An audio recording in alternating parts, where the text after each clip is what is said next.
Oi, meu nome é Suzana Batista de Oliveira, e hoje eu queria fazer um resumo para vocês do CPC 06, que é o CPC de arrendamento mercantil, ou então conhecido como leasing. E esse meu resumo, ele vai abordar tanto o CPC 06 adaptado à antiga norma internacional, a IAS 17, que estará em vigor até 31/12 de 2018, como também a adaptação do CPC 06 à nova norma internacional, a IFRS 16, que estará em vigor a partir do dia 1º de janeiro de 2019. Bem, o que é o contrato de arrendamento mercantil, o leasing? Ele é um contrato celebrado entre duas partes. Uma das partes é o arrendador, também conhecido como o locador, e a outra parte é o arrendatário, também conhecido como locatário. Em que consiste esse contrato? Ele consiste na locação de um determinado ativo durante um determinado prazo, em que, ao final daquele prazo de locação, o locatário, o arrendatário, tem a opção de comprar aquele ativo ou devolver aquele ativo para o arrendador. Como exemplo desse tipo de contrato, dos ativos que podem ser objeto desse tipo de contrato, nós temos imóveis, veículos, que podem ser carros, motos, nós temos notebooks, computadores, diversos tipos de ativos, mas esses seriam os exemplos clássicos. Bom, o CPC 06, em conformidade com a norma internacional IAS 17, que estará em vigor até 31/12 de 2018, qual é a grande característica dela? Ela classifica o arrendamento operacional, o arrendamento mercantil, em dois tipos, em arrendamento operacional e arrendamento financeiro. O que consiste o arrendamento operacional?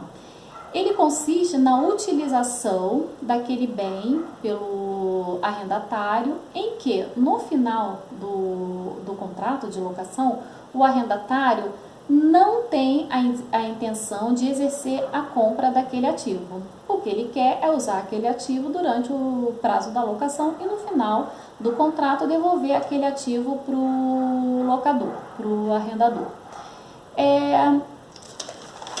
Como é a contabilização do arrendamento operacional? A sua contabilização é em conta de despesa. As parcelas mensais que são pagas, elas mensalmente são contabilizadas em conta de despesa que vai para a DRE. Então, imagina um contrato de locação de 36 meses em que são pagas 36 parcelas de R$10.000 cada. Como é que é a contabilização diz? A cada mês, a empresa vai contabilizar aqueles 10.000 em conta de despesa, que afeta diretamente o resultado. Ou seja, a empresa não vai registrar aquele bem no seu ativo. Bom, por outro lado, nós temos o arrendamento financeiro. O que caracteriza o arrendamento financeiro? É a intenção do arrendatário de, no final do contrato de locação, adquirir aquele bem, ficar com aquele bem para si, ou seja, não devolver aquele bem para o arrendador. E a contabilização do arrendamento financeiro é totalmente diferente do arrendamento operacional. No arrendamento financeiro, a arrendatária, ela registra aquele ativo, aquele bem, no seu ativo. Qual o valor que é registrado? É o menor valor entre o valor justo daquele bem, o valor de mercado daquele bem e o valor das parcelas a pagar. Então, digamos nesse meu exemplo, que são 36 parcelas de 10.000 cada, o valor total 360.000. Digamos que o valor presente dessas parcelas, trazidas a valor presente a uma determinada taxa de juros, digamos que seja 310.000. E o valor justo daquele bem, o valor de mercado, seja 340.000. Então, qual o valor que a empresa vai registrar no seu ativo? Ela vai registrar, nesse caso, 310.000, que é o valor atualizado das parcelas. Por quê? Porque ele é o menor valor. Ele é menor do que o valor de mercado daquele ativo. Agora, digamos que fosse o oposto. Digamos que o valor de mercado do ativo fosse 340.000, vamos manter em 340.000, só que o valor atualizado das parcelas seria, digamos, 350 mil. Nesse caso, o valor a ser registrado seria os 340 mil, que é o menor valor. Ou seja, sempre tem que registrar, o critério é esse, registrar pelo menor valor, entre o valor de mercado do ativo, um valor justo, e o seu valor atualizado das parcelas. Então, era assim o CPC 06 de acordo com o IAS 17. Classificar o contrato como arrendamento operacional ou arrendamento financeiro. Bom, o que os analistas, o que os investidores identificaram? Que muitas empresas tinham um passivo elevado, um contas a pagar muito elevado, decorrente, né, do prazo do contrato. Nesse meu exemplo, tinha 36 parcelas de 10 mil, em que esse passivo ele não era registrado na contabilidade. Então, a empresa tinha um passivo muito alto, mas os investidores, os analistas, eles não conseguiam enxergar esse passivo. Por quê? Porque ele não estava registrado na contabilidade. Porque uma vez que a empresa, principalmente no caso do arrendamento operacional, uma vez que a empresa não registrou o bem no seu ativo, consequentemente, ela não tinha registrado o passivo, o seu contas a pagar. Então, como os investidores não enxergavam isso na contabilidade, eles tinham uma dificuldade de analisar aquela empresa de uma forma adequada. Eles não conseguiam enxergar aquele passivo tão importante da empresa. Por conta disso, o que aconteceu? Foi emitido um novo pronunciamento internacional, que é o IFRS 16. E esse pronunciamento, o que ele fala é que as empresas têm que analisar os seus contratos de locação e avaliar se ali dentro tem a característica de um arrendamento.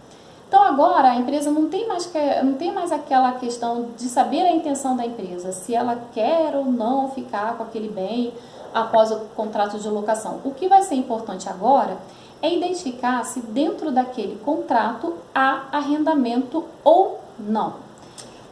O que caracteriza um contrato de arrendamento? Agora, isso aqui vai ser importante. Antes, o importante era a intenção da empresa, se ela queria ficar ou não com aquele bem. Agora, o importante é identificar se tem arrendamento ou não naquele contrato. E o que caracteriza um contrato de arrendamento? São dois elementos básicos. É se aquele ativo é identificado para a arrendatária e se a arrendatária tem o controle, tem a gestão daquele ativo. E para cada uma dessas características, dentro delas, a gente tem dois elementos muito importantes. Então, vamos ver primeiro a primeira característica, que é o ativo identificado. O que caracteriza basicamente se um ativo é identificado ou não? É se o fornecedor, se o locador, o arrendador, ele tem a prerrogativa, ele tem a possibilidade de substituir aquele ativo no momento que ele achar que tem que substituir ou não. Então, vamos imaginar um contrato de locação de imóvel. Imagina uma empresa que alugou um imóvel grande, com vários andares, várias salas, e ela vai preparar aquele imóvel para que seus funcionários entrem ali e exerçam as suas atividades. É praticamente inimaginável a gente pensar que o arrendador ele vai ter esse direito de substituir aquele ativo a qualquer momento durante o prazo de locação. Porque isso seria tão complicado, o custo seria tão alto, viabilizar isso seria praticamente inviável. Imagina os funcionários chegando hoje na empresa e tendo a notícia que eles não vão trabalhar mais naquela empresa, naquele prédio. Eles vão trabalhar em outro prédio. Aí depois de amanhã eles voltam a trabalhar naquele prédio original. Quer dizer, é uma situação assim que não tem como imaginar isso. Então, nesse caso, como o fornecedor não tem a prerrogativa, o direito de substituir esse ativo a qualquer momento, isso é um dos elementos que caracterizam um ativo identificado. Agora, digamos, vamos imaginar a locação dessas salas compartilhadas que está muito em moda hoje. Que tem um andar cheio de salas e, digamos, profissionais liberais alugam essa sala para usar durante um determinado período e, inclusive, a copa, né? Essas coisas são compartilhadas. Digamos que esse advogado, hoje, ele chega para trabalhar e falam para ele, olha, hoje você vai trabalhar na sala número 15. Ok. Como é uma sala pré-montada. A gente até consegue imaginar que na semana seguinte, no dia seguinte, esse advogado chegaria nesse prédio para trabalhar e alguém lhe diria: olha, hoje você não vai trabalhar na sala 15, você vai trabalhar na sala 16, 17. Só que, se a substituição desse ativo pelo fornecedor, substituição da sala 15 por qualquer outra sala, for uma substituição que onere tanto o arrendador a ponto de não compensar ele substituir, nesse caso a gente vai considerar que o ativo ele está identificado. Por quê? Porque mesmo o arrendador tendo essa prerrogativa de poder substituir a qualquer momento, o custo para ele substituir é tão grande que ele não vai exercer essa possibilidade dele. Então, o ativo vai estar lá identificado. Nesse meu exemplo, o advogado vai chegar e vai trabalhar sempre nessa sala 15. Ok. Então, são esses dois elementos para caracterizar um ativo identificado. Primeiro, o arrendador não tem o direito de substituir aquele ativo a qualquer momento e, mesmo que ele tenha esse direito de substituir, caso essa substituição seja muito onerosa, gere um custo muito alto para o arrendador, ele não exercer essa possibilidade. Então, aí, mesmo nessa situação, estaria caracterizado o ativo como um ativo identificado. Agora, além do ativo ser identificado, para caracterizar o contrato como sendo um contrato de arrendamento, é necessário que o arrendatário ele tenha o controle, a gestão daquele ativo. Então vamos imaginar agora um contrato de locação de veículos, em que tem lá uma frota que a empresa arrendatária alugou. O que acontece? Quando esses veículos começarem a ser utilizados pela arrendatária, eles vão ser utilizados para exercer a atividade comercial daquela arrendatária. Então, aqueles veículos, no momento do seu exercício, no momento que eles vão estar circulando, eles vão gerar benefícios econômicos para a arrendatária. Então, isso é um elemento que caracteriza o controle daquele ativo. Ou seja, os benefícios econômicos gerados pelo ativo são totalmente convertidos para a arrendatária. Além disso, é necessário que a arrendatária ela tenha o controle daquele ativo. Então, nesse exemplo de locação de veículos, é a arrendatária que vai decidir o motorista, os seus funcionários que vão dirigir aquele veículo, quais são as mercadorias que eles vão entregar, qual é a logística, em que regiões que eles vão circular. Então, percebe? Nesse caso, a gestão daquele ativo é da empresa arrendatária. Então, são esses dois elementos que caracterizam o controle do ativo. Ele gerar benefícios econômicos, fazer com que a arrendatária obtenha benefícios econômicos dele e também a arrendatária tem que exercer o controle, a gestão daquele ativo, tá? Bom, então, entendo o ativo identificado e controle, a arrendatária tendo o controle daquele ativo, a gente pode considerar aquele contrato como um contrato de arrendamento, independente da arrendatária ter a intenção ou não de ficar com aquele bem para ela. Então, no contrato de locação de imóveis, daquele exemplo que eu dei, de um prédio, em que a empresa vai alugar aquele prédio durante 36 meses, mesmo que no final do contrato ela não tenha a intenção de comprar aquele prédio, ainda assim é considerado um contrato de arrendamento porque vão estar presentes esses dois elementos, ativo identificado e controle do ativo. Então, nesse caso, a empresa ela tem que registrar aquele bem no seu ativo e no seu contas a pagar, ela tem que registrar todas as parcelas daqueles aluguéis mensais. Então, aquele bem que está registrado no seu ativo, ele vai sofrer uma depreciação, ou seja, aquele ativo, ele vai ser, o seu saldo ele vai ser afetado pela sua depreciação, que vai para a conta de despesa. E o passivo, onde estão contas a pagar, né, o valor cheio daquele contas a pagar, ele vai ser afetado pela despesa de juros que está implícita lá no cálculo daquelas parcelas, ok? Bom, essa nova norma, o que ela isenta na classificação de contratos de arrendamento? Ela isenta os ativos que são considerados de baixo valor. E a norma internacional ditou como valor referência 5.000 dólares. E além dos ativos de baixo valor, nós também, o que a empresa arrendatária pode considerar isenta seriam os contratos de curto prazo, os contratos de até 12 meses. Então, o que significa isso? Na verdade, isso não é uma obrigatoriedade, isso é uma opção.